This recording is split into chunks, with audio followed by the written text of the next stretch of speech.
Good morning student. आज मैं आपको पाठ 2 मोरों वाला स्कूल समझाऊंगी। इस कहानी के लेखक सुप्रसिद्ध साहित्यकार प्रकाश मनु जी हैं। इनका जन्म उत्तर प्रदेश में 1950 में हुआ था। इन्हें बाल साहित्यकार इसलिए कहा जाता है क्योंकि इन्होंने बच्चों के लिए रोचक कहानियाँ लिखी थीं। कहानियाँ बच्चों को खेल खेल में बहुत कुछ सिखाती है। इस कहानी के द्वारा आज हम निम्न बातों के विषय में पढ़ेंगे। इस कहानी के मुख्य बिंदु इस प्रकार हैं। पक्षियों के प्रति प्रेम भाव, दूसरों को तकलीफ ना देना, सभी जीवों को जीने का अधिकार। अर्थात पक्षियों को जहाँ प्यार, स्नेह और अपनापन मिलता है, पक्षी बार बार उसी जगह पर जाना पसंद करते हैं। और ऐसा तब होता है जब हम पक्षियों के प्रति प्रेम भाव रखते हैं और उन्हें किसी तरह की कोई तकलीफ नहीं पहुंचाते हैं। अब पाठ पढ़ने से पहले कठिन शब्दों व उनके अर्थों को देखेंगे जो इस प्रकार है। पहला है अचरज, इसका अर्थ है हैरानी। बिखेर, इसका मतलब है फैलाना। निराली, इसका अर्थ है अनोखा। किलकारी, इसका अर्थ है बहुत प्रसन्न होकर चिल्लाने की क्रिया। टीला, ऊंचा स्थान। सन्नाटा, शांति। नृत्य, नाच। अब आपको इन कठिन शब्दों का प्रयोग करते हुए अपनी उत्तर पुस्तिका में वाक्य बनाओ लिखना है। ये आज आपका होमवर्क है। अब हम कहानी पढ़ेंगे। ये कहानी स्कूल में पढ़ने वाले छोटे छोटे बच्चों की है जो अपने स्कूल में मोरों को आते देख प्रसन्न और उनकी ओर आकर्षित होने लगे थे। बच्चों का प्यार देखकर मोर प्रतिदिन स्कूल आने लगे और मोरों का लगाव बच्चों के प्रति बढ़ने लगा था। बच्चों, ये है कहानी तान्या और उन छोटे छोटे बच्चों की है। जब वे प्रतिदिन की भांति स्कूल पहुंचते हैं तो क्या देखते हैं कि एक दो नहीं, पूरे 4 मोर एक पेड़ के नीचे खड़े हैं। यह देखकर बच्चों को बहुत ज्यादा आश्चर्य होता है और वे आश्चर्यचकित होकर उनको देखते रहते हैं। बच्चे मोरों की ओर आकर्षित होने लगे थे और मोर भी प्रतिदिन अपने अन्य साथियों के साथ स्कूल में आने लगे थे। मोरों का लगाव बच्चों के प्रति इसलिए बढ़ने लगा था क्योंकि उन्हें वहाँ स्नेह और अपनापन मिलने लगा था। इसलिए मोर प्रतिदिन स्कूल आने लगे थे। लेखक बताते हैं कि मोरों को देखकर बच्चे और स्कूल के अध्यापक भी उत्साहित थे। लेखक इस गद्यांश के द्वारा यह बताना चाहते हैं कि मोर का अद्भुत सौंदर्य लोगों को किस तरह अपनी ओर आकर्षित करता है। इसलिए बच्चे और स्कूल के अध्यापक भी उन्हें देखकर उत्साहित हो रहे थे। तभी स्कूल के चपरासी राधेलाल ने दाना लाकर मोरों के लिए बिखेर दिए।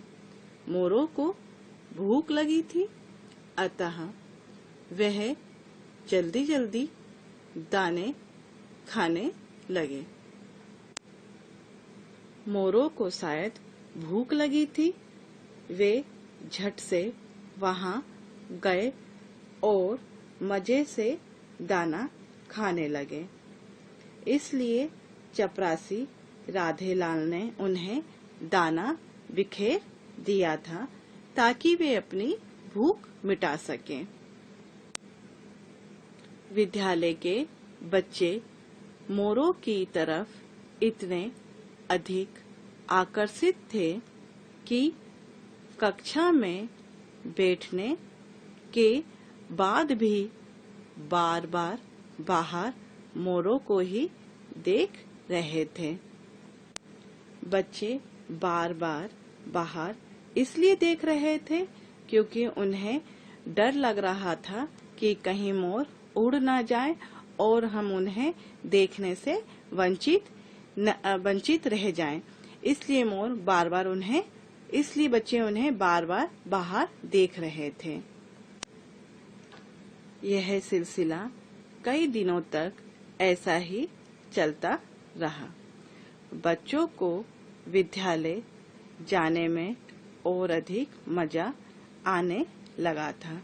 बच्चों को और अधिक विद्यालय जाने में मजा इसलिए आने लगा था क्योंकि स्कूल का सारा माहौल ही बदल गया था। बच्चे इतने ज्यादा उत्साहित थे मानो उन्हें दुनिया का सबसे बड़ा खजाना मिल गया हो। बच्चों को खुश देखकर विद्यालय के प्रधानाचार्य व अध्यापक गण भी खुश थे। इसलिए प्रधानाचार्य ने प्रतिदिन समय पर मोरों को भोजन देने व उनका ध्यान रखने का आदेश दिया। प्रधानाचार्य और अध्यापक गण बच्चों को खुश देखकर बहुत प्रसन्न थे क्योंकि वे उन बच्चों से बहुत स्नेह करते थे। प्रधानाचार्य ने मोरों का ध्यान रखने का आदेश इसलिए दिया क्योंकि वे नहीं चाहते थे कि स्कूल से मोर उड़ जाएं। वे जानते थे कि ऐसा होगा तो बच्चों को बहुत दुख होगा और वे बच्चों को दुख नहीं देना चाहते थे। इसी प्रकार विद्यालय में सब बहुत अच्छा चल रहा था। तभी अचानक एक दिन किसी बच्चे ने गुलेल से एक मोर को घायल कर दिया। पूछताछ करने पर पता चला कि यह काम सुनील का है। तब स्कूल के प्रधानाचार्य ने सुनील को सजा के रूप में उस मोर की देखभाल करने का काम सुनील को सौंपा ताकि उसे अपनी गलती का एहसास हो सके। बच्चों, प्रधानाचार्य ने सुनील को सजा इसलिए दी क्योंकि वे उसे एहसास दिलाना चाहते थे कि पशु पक्षी बेजुबान होते हैं। इसका मतलब ये नहीं हम उन्हें तंग करें, चोट पहुंचाएं। जिस प्रकार मनुष्य में भावनाएं होती हैं, उसी प्रकार पशु पक्षियों के मन में भी भावना होती है। बच्चों, पशु पक्षी के प्रति हमारा व्यवहार अच्छा होना चाहिए। हमें उनके लिए दाना पानी की व्यवस्था करना चाहिए।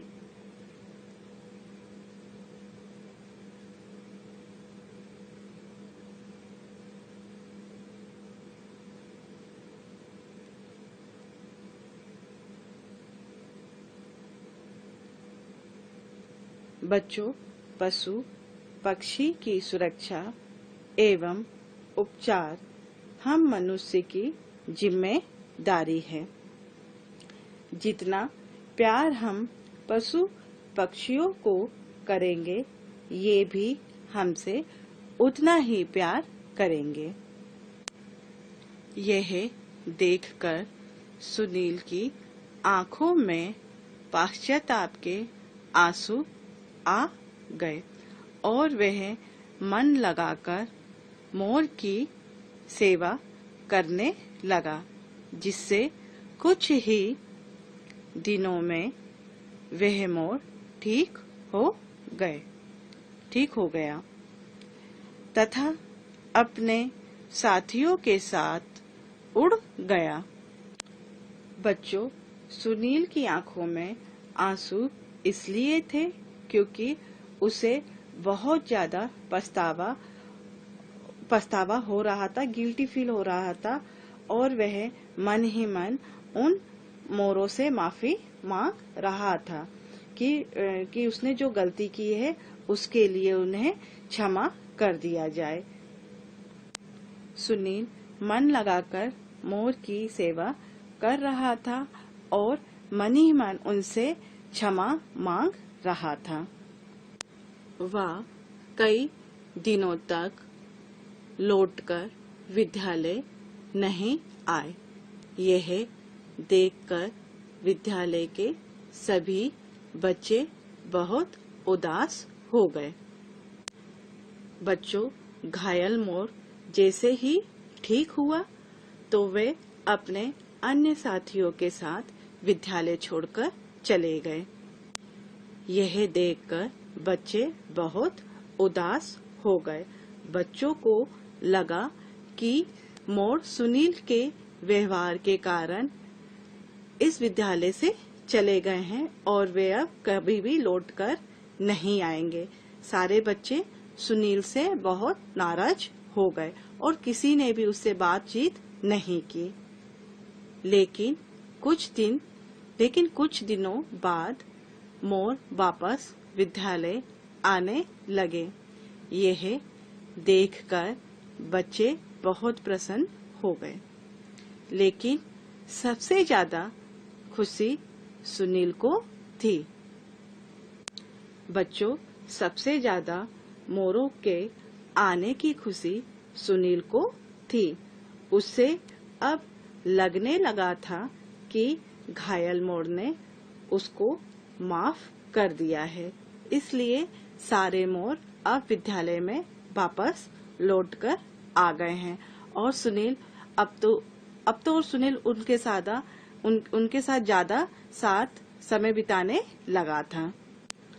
बच्चों, वह मोरों का स्नेह और लगाव देखकर उस विद्यालय का नाम मोरों वाला स्कूल रख दिया गया था।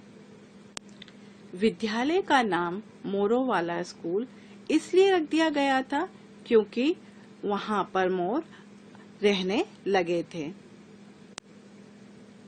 इस नाम के कारण बहुत से अभिभावक और बच्चे स्कूल को देखने के लिए व अपने बच्चों का नाम स्कूल में लिखवाने के लिए आने लगे।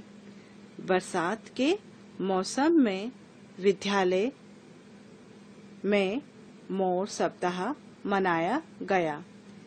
इस प्रकार उस विद्यालय में मोर व बच्चे मिलकर साथ साथ रहने लगे। बच्चों, विद्यालय का नाम मोरों वाला स्कूल रखने के बाद स्कूल प्रशासन ने अखबार में एक विज्ञापन दिया जिसमें लिखा था जो बच्चे प्रकृति और पशु पक्षी से प्रेम करते हैं वे हमारे स्कूल में दाखिला ले सकते हैं। ऐसा करने के पीछे उनका मकसद था कि वो आज की पीढ़ी को प्रकृति से जोड़ सकें, उन्हें पशु पक्षी व प्रकृति का महत्व समझा सकें। बच्चों, अब आप अपने आप को ही देखिए कि आप कितना समय पेड़ पौधे और पशु पक्षियों के बीच बिताते हो। आप सारा समय टीवी और मोबाइल देखने में निकाल देते हो। तो बच्चों, इस स्कूल का मकसद बच्चों को प्रकृति तथा पशु पक्षियों के संग जोड़ना था। बच्चों, इस कहानी से आपको क्या सीख मिलती है, बताइए। चलिए मैं आपको बताती हूँ। बच्चों, पशु पक्षी हमारी तरह के ही जीव हैं। उनमें भी समझ होती है, वे भी अपनापन दिखाते हैं।